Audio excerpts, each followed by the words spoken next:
नमस्कार, स्वागत है आपका। मैं हूं आपके साथ गुंजन। बुलेटिन में सबसे पहले बात करेंगे बागेश्वर धाम की। मध्य प्रदेश के छतरपुर में गुरु पूर्णिमा के लिए बागेश्वर धाम में बाबा का दरबार सज चुका है, जहां श्रद्धालुओं का तांता लगा हुआ है। 5 दिनों तक चलने वाले इस गुरु पूर्णिमा महोत्सव में भक्तों को दीक्षा भी दी जाएगी। दीक्षा कार्यक्रम के अलावा भजन संध्या और दूसरे कई कार्यक्रम भी आयोजित किए जाएंगे। हमारी बच्ची का कलेश 3 महीने में मिटेगा, आशीर्वाद। गुरु पूर्णिमा महोत्सव के लिए सजा बागेश्वर धाम। नहीं, बेटियों का विवाह और इस साल भक्तों से गुलजार हुआ बाबा बागेश्वर का दरबार। लेकिन हमारा प्रण है इस साल मध्य प्रदेश के छतरपुर में प्रसिद्ध धार्मिक स्थल बागेश्वर धाम में इन दिनों गुरु पूर्णिमा महोत्सव का आयोजन किया जा रहा है। गुरु पूर्णिमा महोत्सव के लिए बागेश्वर धाम की तरफ से भव्य तैयारियां की गई हैं। वहां शनिवार से शुरू हुआ ये गुरु पूर्णिमा महोत्सव 5 जुलाई तक चलेगा। 3 जुलाई यानी सोमवार को गुरु पूर्णिमा का पर्व है। इस दिन बागेश्वर धाम के प्रमुख का पूजन एवं उनके दर्शन का कार्यक्रम रखा गया है। शाम को भजन संध्या होगी। मंगलवार को महाराष्ट्री का जन्मोत्सव मनाया जाएगा। 5 जुलाई को गुरु दीक्षा और दर्शन का कार्यक्रम होगा। इस महा आयोजन में रोजाना लाखों की संख्या में श्रद्धालुओं के पहुंचने की उम्मीद है, जिसके लिए बागेश्वर बालाजी मंदिर परिसर के पास भव्य पंडाल का निर्माण किया गया है। आलम यह है कि पंडित धीरेन्द्र कृष्ण महाराज से गुरु दीक्षा लेने और उनके शिष्य बनने के लिए बड़ी संख्या में उनके भक्त पहुंच रहे हैं, क्योंकि बागेश्वर धाम के पीठाधीश्वर हनुमंत कथावाचक पंडित धीरेन्द्र कृष्ण शास्त्री के दिव्य दरबार से लोग भली भांति परिचित हैं।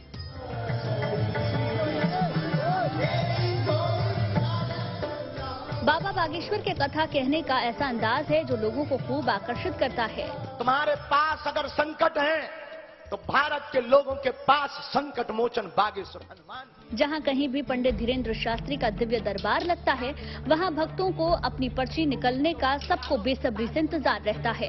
यह संकट काहू सो जात न टारो, देवन आन करी बिनती तब छान दियो रवि कष्ट निवारो। पंडित धीरेन्द्र शास्त्री के कथा वाचन का ये खास अंदाज है। वो बालाजी की कथा का बड़े ही रोचक तरीके से गुणगान करते हैं, जो लोगों को खूब भाता है। इसकी झलक वहां चल रहे गुरु पूर्णिमा महोत्सव में भी देखने को मिलेगी, क्योंकि 5 दिनों के इस महा आयोजन में संगीतमय कार्यक्रम भी आयोजित होंगे। भजन संध्या के लिए गुजरात के कई प्रसिद्ध भजन गायक बाबा के दरबार में पहुंच चुके हैं। अब जब बागेश्वर धाम में आस्था का महाकुंभ सजा है, तो साधु संतों की भीड़ भी वहां उमड़ी है। भक्तों, साधु संतों और कलाकारों के ठहरने और खाने पीने का भी पूरा इंतजाम बागेश्वर धाम की तरफ से किया गया है। श्रद्धालुओं की उमड़ी भारी भीड़ को देखते हुए पुलिस और प्रशासन ने भी सुरक्षा के पुख्ता इंतजाम किए हैं, ताकि वहां पहुंच रहे श्रद्धालुओं को किसी तरह की परेशानी न हो। Bureau report, good news today.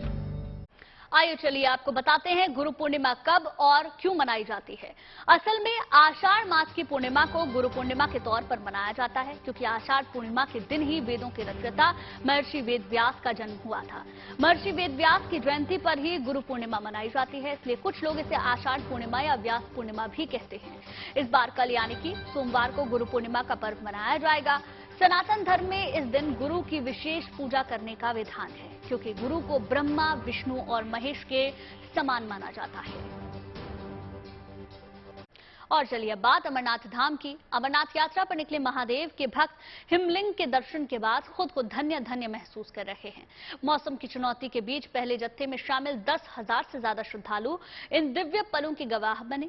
उन्हें वहां महादेव की पूजा आरती में शामिल होने का सौभाग्य मिला। आलम ये रहा कि भक्तों के लगाए शिव के जयकारों से पवित्र अमरनाथ गुफा कुछ देर के लिए गूंज उठी। देवी रवितयः को भवन्तु पीतये संजो रविश्रवन्तु हम पवितरे सौ वैष्णव्यो रविद्रवम्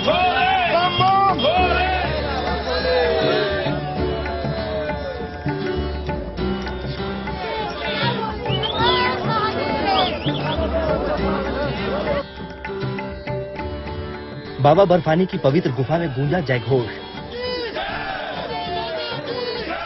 बाबा बर्फानी के हिमलिंग की हुई भव्य पूजा। बाबा बर्फानी के जयकारों से गूंजा पवित्र धाम। मंत्रोच्चार से पवित्र अमरनाथ गुफा की फिजा हुई भक्तिमय। ओम श्री गणेशंबिकाभ्याम नमः। एक दिन पहले शनिवार को अमरनाथ यात्रा की शुरुआत हुई और यात्रा के पहले दिन ही 10,000 से ज्यादा श्रद्धालुओं ने पवित्र गुफा में शिवलिंग के दर्शन किए। वहां पहुंचे सभी भक्तों ने भगवान शंकर का श्वेत हिमलिंग वाला रूप देखा और इस दिव्य नजारे को हमेशा के लिए अपनी आंखों में कैद कर लिया। पवित्र गुफा में बाबा बर्फानी की दर्शन कर वहां लंबी दूरी तय कर पहुंचे भक्तों की थकान मानो पल भर में दूर हो गई। अमरनाथ यात्रा के पहले दिन ही 10,000 से ज्यादा श्रद्धालुओं ने शिवलिंग के दर्शन अमरनाथ गुफा में किए। जिस अंदाज से यात्रियों में उत्साह है और लगातार अमरनाथ यात्रा पर आने वाले श्रद्धालुओं की तादाद बढ़ रही है, उससे साफ अनुमान लगाया जा रहा है कि इस साल अमरनाथ यात्रा पर आने वाले श्रद्धालुओं की रिकॉर्ड तादाद होगी। गुफा में दर्शन के लिए पहुंचे इन तीर्थ यात्रियों ने भगवान आशुतोष की पूजा में हिस्सा लिया। इस दौरान पुजारियों ने भगवान शंकर की पुष्प, धूप, दीप से पूजा की, भगवान का आवाहन किया गया और फिर बाबा का अभिषेक भी हुआ।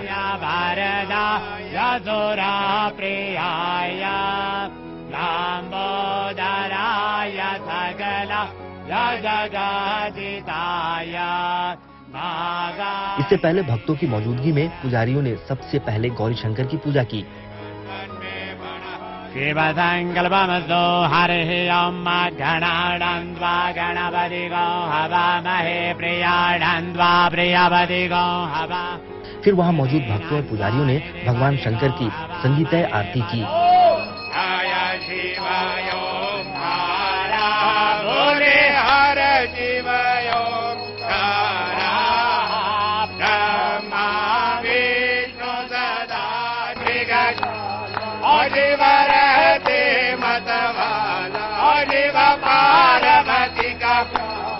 शिवायो पर जलधार शिव भास्कर मन शिव मोरी जटाओ माला शिव बैल चरण माला जटाओ में गंगा विराजे मातक चंद्रमा विराजे ओढ़त मृग जाला ओम हरे हरे हरे ओम हरे हरे हरे ओम हरे हरे हरे महादेव। अब जब अमरनाथ यात्रियों का पहला जत्था पवित्र गुफा में शिवलिंग के दर्शन कर चुका है, तो दूसरा जत्था भी गुफा की तरफ रवाना हो चुका है।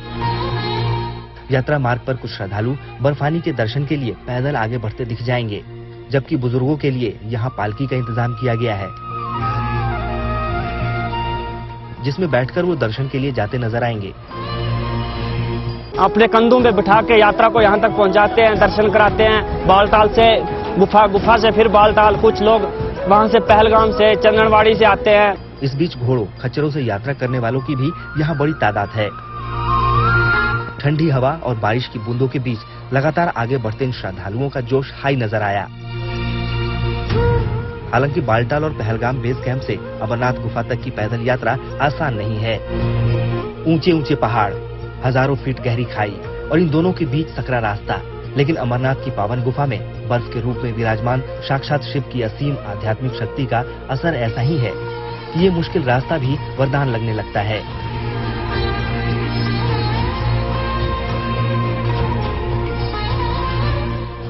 इस बीच जगह जगह यात्रियों के लिए भोजन और रहने का भी पूरा इंतजाम किया गया है। जम्मू कश्मीर के बालटाल बेस कैंप में श्रद्धालुओं की सेवा के लिए दूर दूर से लंगर पार्टियां पहुंची हुई है, जहां अमरनाथ यात्रियों के लिए रहने खाने का पूरा इंतजाम किया गया है। रात काटने के लिए बिस्तर, पीने के लिए गर्म पानी और गर्म कपड़ों की पूरी व्यवस्था है। सिर्फ सावन के पावन महीने में भगवान भोले बर्फ का स्वरूप धारण करते हैं।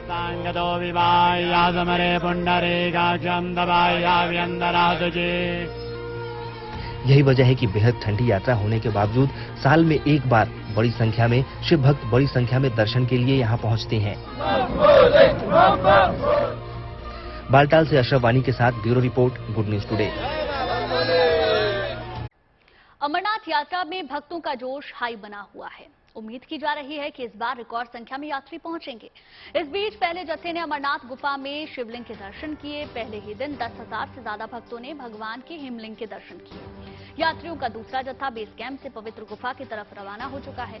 भक्तों का हाई जोश बता रहा है कि इस बार रिकॉर्ड संख्या में श्रद्धालुओं के पहुंचने की उम्मीद है। ऐसे में सरकार ने अमरनाथ यात्रा के रास्ते पर कड़ा सुरक्षा घेरा बनाया हुआ है। बस 2 दिन और खत्म होने वाला है इंतजार। सावन शुरू होने वाला है, जो भगवान भोले भंडारी का प्रिय महीना है। सावन में हरिद्वार में लगने वाले कावड़ मेले की तैयारियां जोर शोर से चल रही हैं, क्योंकि तमाम जगहों से कावड़िए और श्रद्धालु सावन में भोले बाबा को चढ़ाने के लिए गंगाजल लेने के लिए हरिद्वार पहुंचते हैं। पुलिस प्रशासन इस मेले की तैयारियों में जी जान से जुटा हुआ है और व्यवस्था को चुस्त रखने की कोशिशें जारी हैं।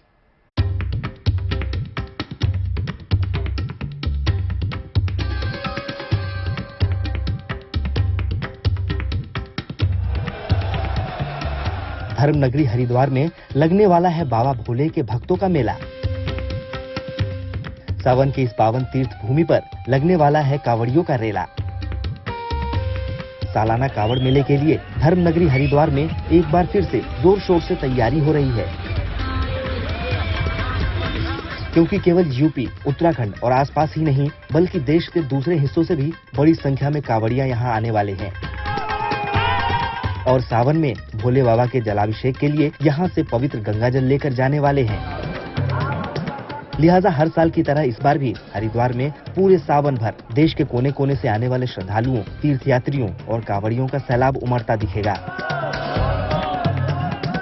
वैसे तो हरिद्वार में साल भर हर की पैड़ी और दूसरे घाटों पर गंगा स्नान और पूजा अर्चना आरती के लिए देश विदेश से श्रद्धालुओं की भीड़ जमा होती रहती है, लेकिन सावन का ये महीना हिंदू धर्म को मानने वालों के लिए बेहद खास है, क्योंकि यह महीना भगवान भोले भंडारी की पूजा अर्चना के लिए सर्वोत्तम माना जाता है। और भोले बाबा की पूजा में गंगा जल से उनके अभिषेक का खास महत्व है, तो तमाम जगहों से लोग हरिद्वार आते हैं और कावड़ में पवित्र गंगा जल लेकर अपने अपने इलाके जाते हैं या फिर प्रसिद्ध शिवालयों में भोले बाबा को चढ़ाते हैं। तो जाहिर है पूरे सावन भर हरिद्वार में कांवड़ियों और आम भक्तों का सैलाब उमड़ता रहेगा, जिसकी व्यवस्था प्रशासन के लिए बड़ा चैलेंज है। खास तौर से 4 जुलाई से अगले 15 दिन तक यहाँ लगने वाले कांवड़ मेला के लिए प्रशासन ने पुख्ता इंतजाम करने का वादा किया है, ताकि सावन में हरिद्वार आने वाले कांवड़ियों और श्रद्धालुओं को कोई परेशानी न हो। नगर निगम जितनी भी लोकल बॉडीज हमारी 14 है, 2 नगर निगम के साथ जो और 12 हमारे लोकल बॉडीज हैं उन्होंने अपनी व्यवस्था की है और जिला पंचायत ने अपनी ओर से व्यवस्था की है। जो हिलबाग बाईपास की जहाँ दिक्कत आ रही थी वैसे कोई दिक्कत नहीं है, रिपेयरिंग का काम हम लोगों ने लगभग कर दिया है। हरिद्वार में इस बार होने वाले कांवड़ मेले के लिए पुलिस प्रशासन पूरी तरह से मुस्तैद है। पूरे मेला क्षेत्र को कई हिस्सों में बांटा गया है। इसमें 12 सुपर जोन, 33 जोन और 153 सेक्टर बनाए गए हैं, जिसमें अफसरों को तैनात किया गया है। सुरक्षा के लिए स्थानीय पुलिस, पीएसी, पैरामिलिट्री और जल पुलिस को लगाया गया है। ट्रैफिक व्यवस्था की भी योजना बना ली गई है और भीड़ बढ़ने के बाद जरूरत पड़ने पर ट्रैफिक डाइवर्ट करने पर निर्णय लिया जाएगा। कांवड़ मेले के दौरान पुलिस खास तौर से अलर्ट रहेगी, ताकि किसी भी तरह कानून व्यवस्था बिगड़े नहीं और कांवड़ मेला सकुशल संपन्न हो सके। इसके लिए कांवड़ मेले के लिए तैनात तमाम पुलिस अफसरों और कर्मचारियों को खास निर्देश दिए गए हैं। ब्रीफिंग में मुख्य बात यह है कि हमारे पुलिस अलर्ट रहो, कोई भी कानून व्यवस्था बिगड़ना नहीं चाहिए। स्पॉट पे मौजूद रहते हुए वो इश्यू आता है तुरंत हैंडल करो। सीनियर ऑफिसर्स भी अलर्ट रहे ताकि कानून व्यवस्था बनाए और कांवड़ मेला सब कुशल संपन्न हो। कांवड़ियों और आम लोगों की सुविधा के लिए पुलिस प्रशासन ने अभी से इस बात का प्रचार करना शुरू कर दिया है कि क्या करना है और क्या नहीं करना है और किन नियमों का पालन करना है। हरिद्वार में 17 जुलाई को सोमवती अमावस्या के मौके पर गंगा स्नान होने वाला है।